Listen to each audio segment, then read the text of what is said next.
Today we will discuss bounded sets. So what is an upper bound? What is a lower bound? Okay. Upper bound, lower bound, lower bound. These things will be discussed. Okay. So for that, suppose you consider this set A equal to say 1, 7, 9. Okay. For this set, can I write x or can I say that every element of capital A is less than or equal to what? What can I write? Less than or equal to 10. Correct? Every element of this set is less than or equal to 10. This is correct. Can I also write every element of this set is less than or equal to 9? This is also correct. Can I write every element of this set is less than or equal to 12? This is also correct. And every element of this set is less than or equal to 8. Can I write that? No. Because there is an element which is greater than 8. Okay? We concept. So these are called upper bound of this set. Okay? Upper bound. Every element of the set is smaller than these numbers. Okay? So 9 is an upper bound of this set. Okay? 10 is also an upper bound of this set. Okay? 12 is also an upper bound of this set. So how many upper bounds are there for this set? Quite a lot. How many upper bounds? Infinitely many upper bounds. Any number greater than 9 will be an upper bound. Okay? Because every element is less than or equal to 9. So if you take a number greater than 9, so that element, that number will also act as an upper bound of the same set. Okay? So a set of real numbers, if it has an upper bound, then it will have infinitely many upper bounds. Okay? Whenever alpha is an upper bound, any number greater than alpha is also an upper bound. Okay? So this is what we expect. So how do I write it mathematically? Suppose 9 is an upper bound. So how do we write? We write it this way: x is less than or equal to 9 for all x inside. Okay, this is the mathematical way. Every element of A is less than or equal to 9. So mathematically we write it this way: x is less than or equal to 9 for all x inside A. Okay. So whenever a number satisfies this condition, this particular number is called an upper bound of the set. Okay. Right. Similarly, I can also write every element of A is greater than or equal to what?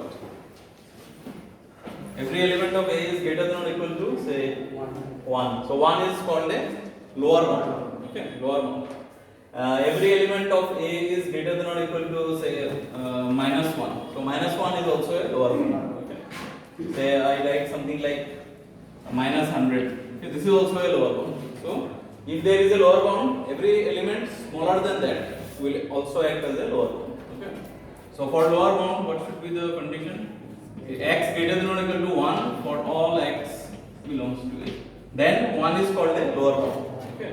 Similarly, x greater than or equal to minus 1 for all x inside A. Okay. So then minus 1 is also a lower bound of this set. Okay. A set. Okay. Right. So suppose I say something like this: b equal to say minus 100, minus 99, minus 98. Okay, that way it goes and goes up to 100. Okay. So what is the lower bound of this set? Lower bound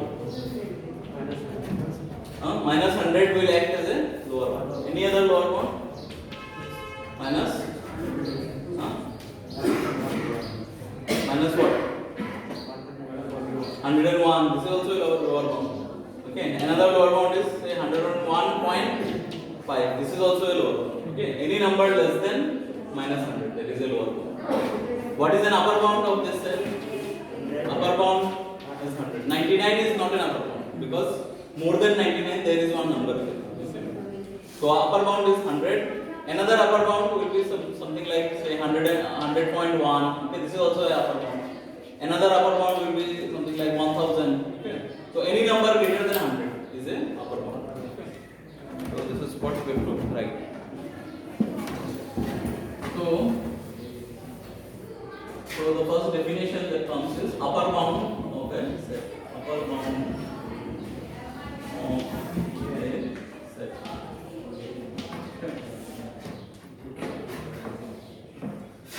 Upper bound of a set.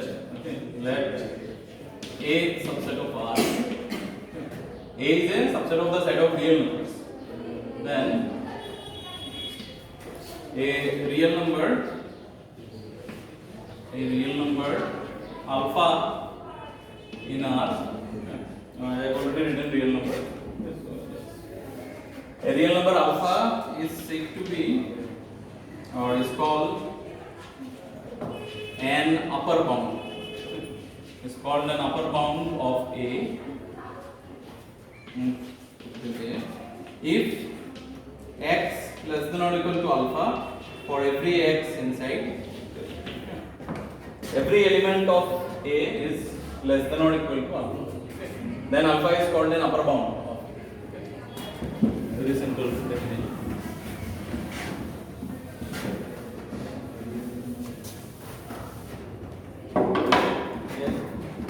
Let A subset of R, then a real number alpha is called an upper bound of A if x is less than or equal to alpha for all x inside A. Okay, so that is every element of A is less than or equal to alpha. Okay, there is the meaning. Right? Then alpha is called an upper bound of the set A. So for example, if I take A as 1, 2, 3, up to 200, then its upper bounds are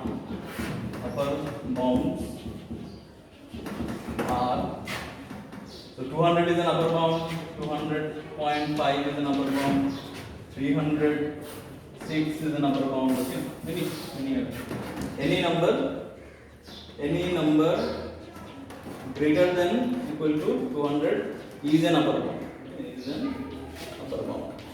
Okay. So this is one example of an upper bound. Similarly, you have after that you can write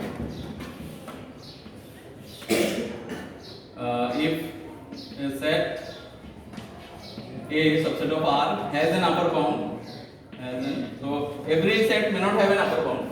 So if a set has an upper bound, then this set is called a bounded above set. Okay. If a set A subset of R has an upper bound, then A is called bounded above set. Okay. Bounded above set. Okay. So a set is said to be bounded above if it has an upper bound. Okay. Right. So this is a bounded above set. It has an upper bound. Okay.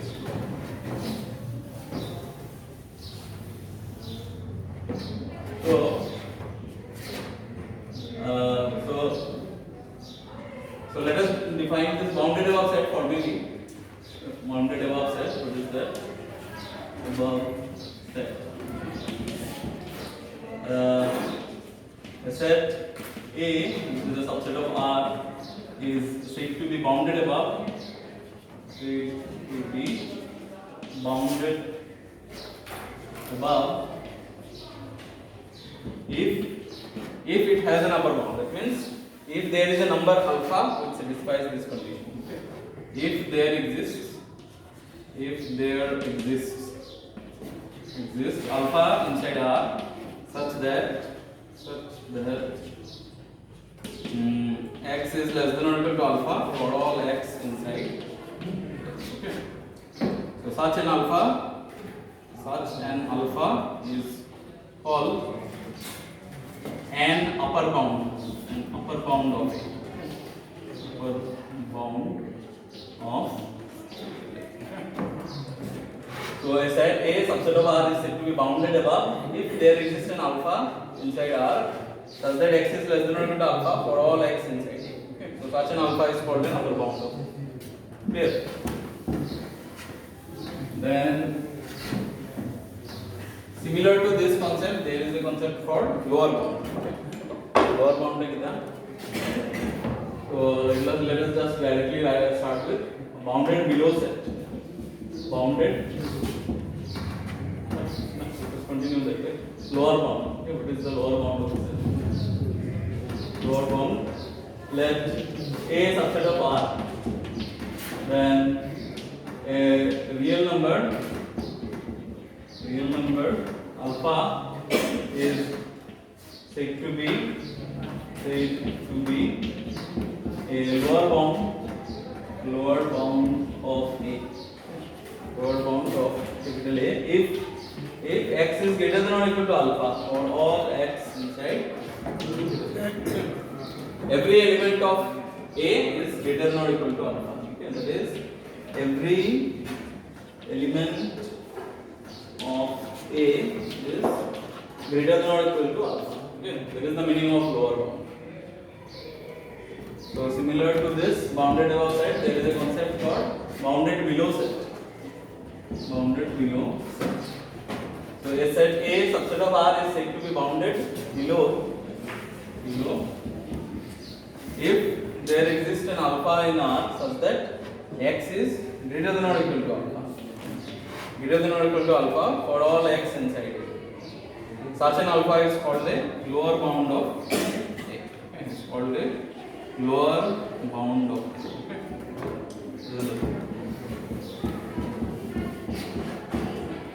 So for example, the target set A equal to say 1, 2, 3 up to 100 or 700.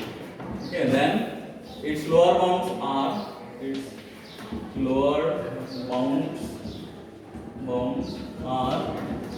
what are the lower bounds? 1 is a lower bound. 0.5 this is also a lower bound. Minus 100 is also a lower bound. Okay. So any number less than or equal to 1 is a lower bound. Lots of lower bounds are there.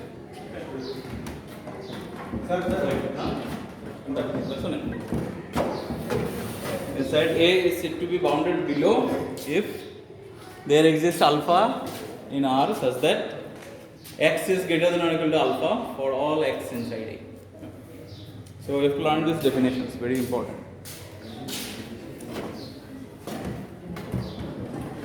Okay, so till now the example that I have taken, this set has upper bound also, lower bounds also. Okay. But there are some sets which do not have upper bound. There are some sets which do not have lower bound. Okay. We don't know set to So what is that? That's all. No sir.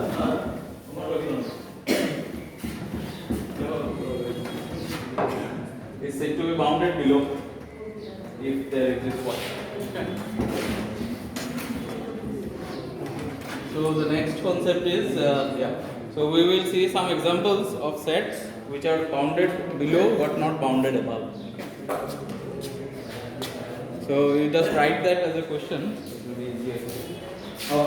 Before that, let us see when is a set not bounded below. Say note that alpha is not an upper bound if what happens. Alpha is not an upper bound. An upper bound of capital A if what happens. Alpha is an upper bound if x is less than or equal to alpha for all x inside. So it is not an upper bound under what condition? This also I told you several times how to find out the negation of this type of statement. Every element, alpha is an upper bound of A if every element of A is less than or equal to alpha. Okay. So it is not an upper bound if this is not true. Okay. So what is that? Alpha alpha is an upper bound if every element of A is less than or equal to alpha. So it is not an upper bound if किधर लगवा every element is not less than or equal to alpha. इधर लगवा every element is greater than or equal to alpha. Nah. There is an element. Okay. It's not necessary that every element should be greater than alpha. Alpha is not an upper bound if at least one element is there which is greater than alpha. Okay. Right. So these are just common sense. Right? Suppose I say something like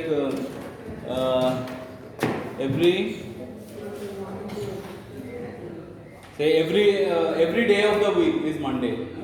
It's incorrect. Why? Because there is a day which is not a Monday. Suppose Tuesday is there, Wednesday is there. Okay, like that. Or say something like an easier example.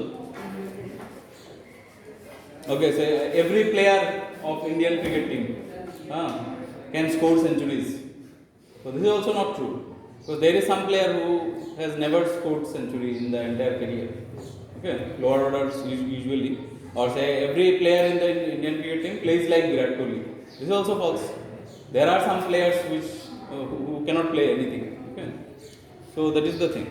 So the opposite of that, negation of every player plays like Virat Kohli is not like every player doesn't play like Virat Kohli.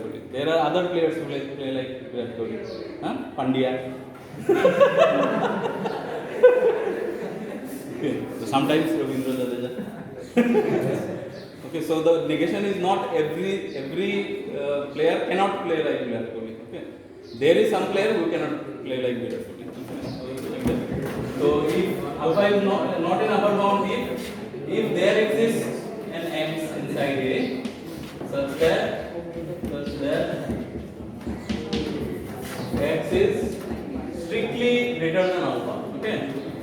Negation of this x less than or equal to alpha. Either negation will go. Negation of this is what? X is strictly greater than alpha. So alpha is not an upper bound if you can find a x inside the side A. Okay, so this x should be inside A. Such that x is strictly greater than alpha. Similarly, alpha is not a lower bound. Not a lower bound. Alpha is not a lower bound of A if there exists an x inside A such that x is strictly less than alpha. Okay. Lower bound to show you if every element is greater than or equal to alpha. So not a lower bound means there is at least one element which is strictly less than alpha. Okay. So this concept is also required.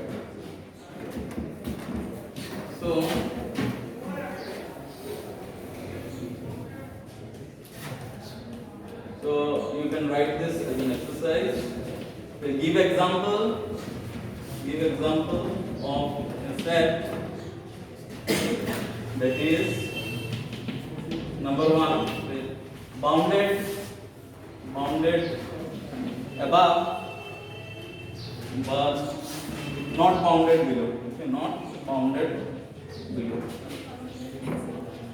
Give example of a set which is bounded above but not bounded below. Number 2, say bounded below but not bounded above. Okay, not bounded above. Another one is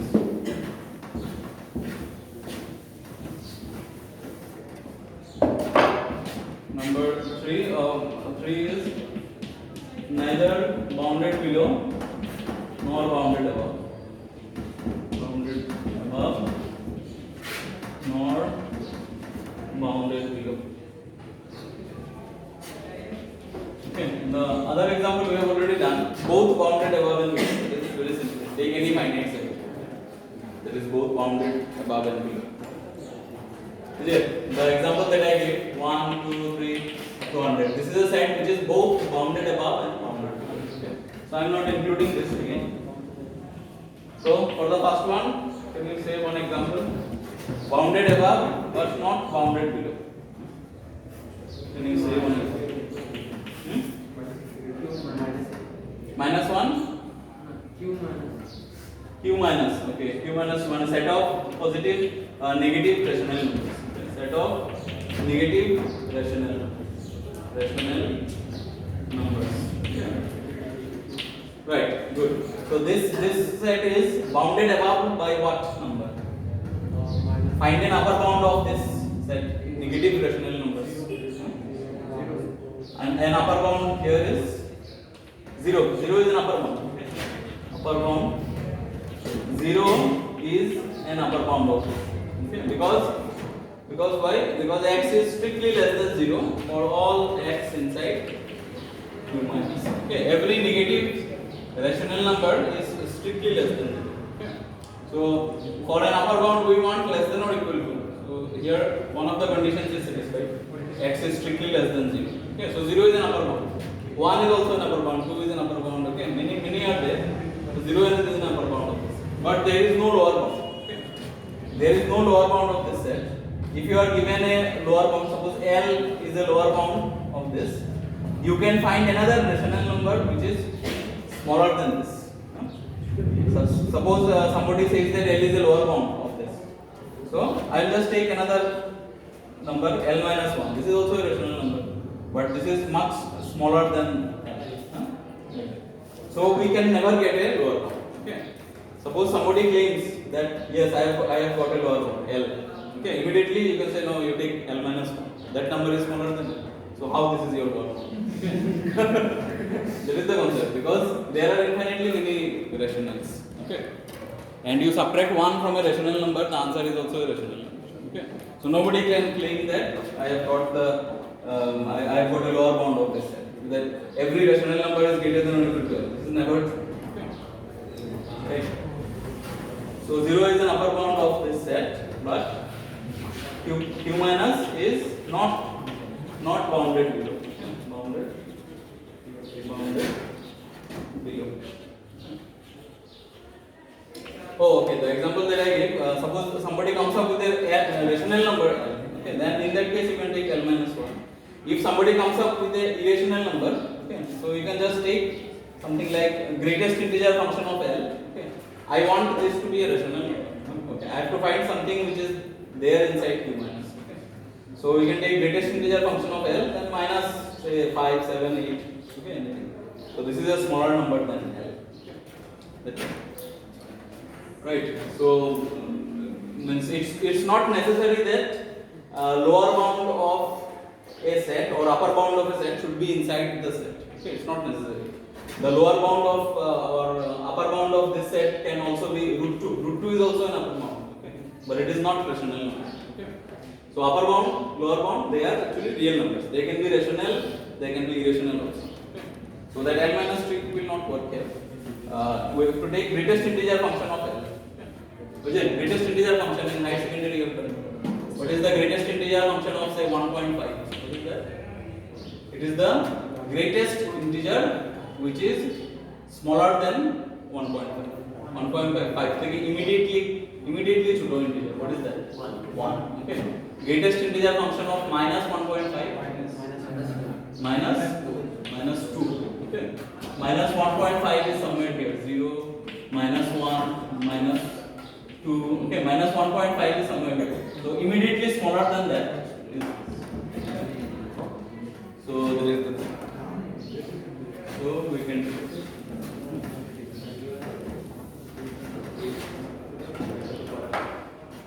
Okay. So Q minus is not bounded below. So let us justify this how it is not bounded below. Suppose that L belongs to R is a, or say alpha belongs to R is a lower bound. Okay, lower bound of Q minus. Okay, suppose alpha belongs to R is a lower bound of Q minus. Okay, then what we know is a greatest integer of alpha. Okay, this belongs to Q minus. Okay. Alpha is a real number. Okay. So alpha cannot be positive. Alpha cannot be positive. Okay. So alpha is less than 0, strictly less than 0. Okay. Anything which is greater than 0 will be a upper bound. Okay. So alpha is strictly less than 0. Right. So then greatest integer of alpha is what? Is a negative rational number. Okay, or it's an integer actually. So it's a rational number. No problem. Then this belongs to this, and so this greatest integer of alpha, yeah, and this belongs to this, and this is actually strictly less than alpha minus 1. Alpha, this minus 1 is strictly less than alpha. Okay, this is always less than alpha. Okay. So it may happen that somebody comes up with an integer. Okay, in that case, this will be exactly equal. Okay, so I have to subtract 1, at minus 4. Okay. So this alpha minus 1 is, and mod of greatest integer alpha minus 1. This also belongs to q minus. Okay, and we have, okay, and mod of greatest integer alpha minus 1 is strictly less than alpha. Okay. So this cannot be an upper bound. Okay. There is an element inside q minus which is strictly less than alpha. Okay. So this so alpha cannot be a lower bound. Can be a lower bound of q minus. Okay, alpha cannot be a lower bound of q minus. Okay. So this is how we prove. Suppose alpha is a lower bound. Okay, so alpha is a real number. It cannot be positive because the set itself is negative rational numbers. Any positive number will be an upper bound. Okay. So alpha is a negative number. So greatest integer of alpha, there is also a negative number. Okay, and greatest integer alpha minus 1, that is also in q minus. Okay, but we already know this is strictly less than alpha. Okay. So we have got a number inside q minus which is strictly less than alpha. So alpha cannot be a lower bound. Okay. So alpha is not a lower bound if there is a number which is strictly less than alpha. Okay. So this is one example. You can take a simpler example, that is z minus. Okay. The set of negative integers. Okay. That is also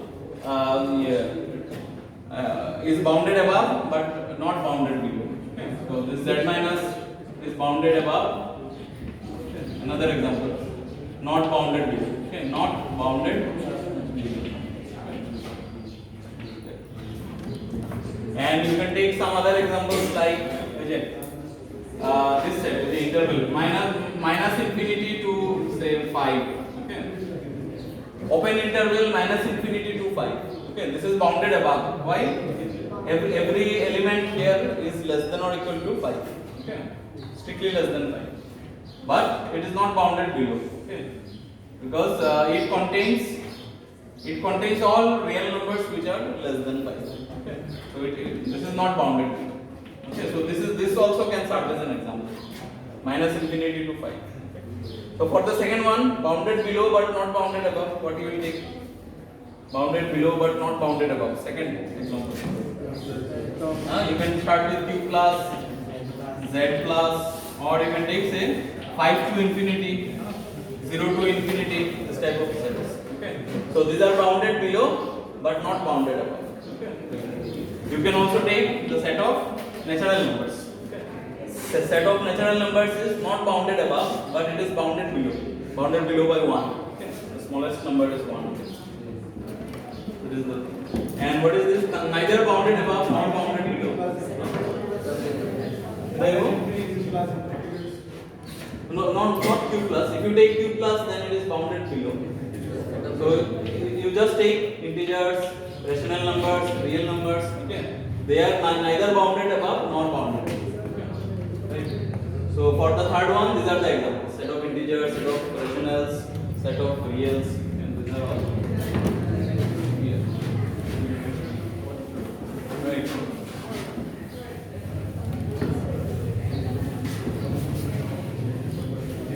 Okay. Next concept is this.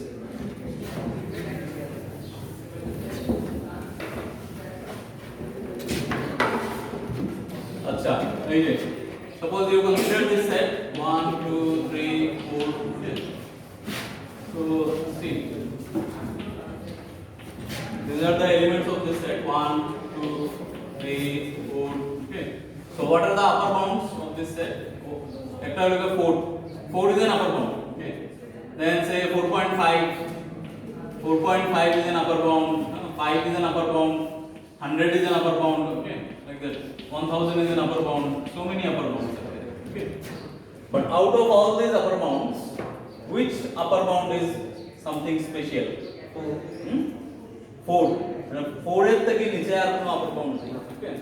So out of all these upper bound, this upper bound is a 4 is the what? It is the least. Okay, smallest. Okay. So this 4 will be called the least upper bound. Okay. Least upper bound. Right. Least upper bound. Okay. So means there cannot be any upper bound which is smaller than 4. Okay. So that is the least upper bound. Okay, and we will see that the least upper bound is actually unique. Okay, similarly for the that is called the lower bound, you see. So suppose this is the set 1, 2, 3, 4. Okay, so 1 is a lower bound, 0.5 is a lower bound. Okay, 0 is a lower bound, -1, -2. Many things are lower bound, but out of all the lower bounds, this one is the greatest. Okay, largest. So this one is called the greatest lower bound. Greatest lower bound. Right. So we have learned two things. That is the least upper bound and the greatest lower bound. Least upper bound is the smallest of all possible upper bounds. Okay. Take the collection of all upper bounds. That collection will have the smallest. Okay, element. Take the collection of all lower bounds. That collection will have the greatest. Okay. So there is no proof of this. This is also an assumption about R. Okay. This is called the least upper bound property of R. Whenever there is a bounded above set, it will have the least upper bound in the set of real numbers. Okay. So this least upper bound will always exist. It is guaranteed by the LUB axiom. Okay, so next day we will write that axiom. LUB axiom. Okay, it states that any bounded above set in R has the least upper bound in R. Okay, or equivalently, any bounded below set will have the greatest lower bound. Okay, in this case it is obvious. Okay, but there are some cases where it is not obvious. Say something like it is 0, 1. Okay. So what is the greatest least upper bound of this set? Okay, so that is not quite obvious. So we have this LUB axiom. Right. So in next class we will do this. So this is not there.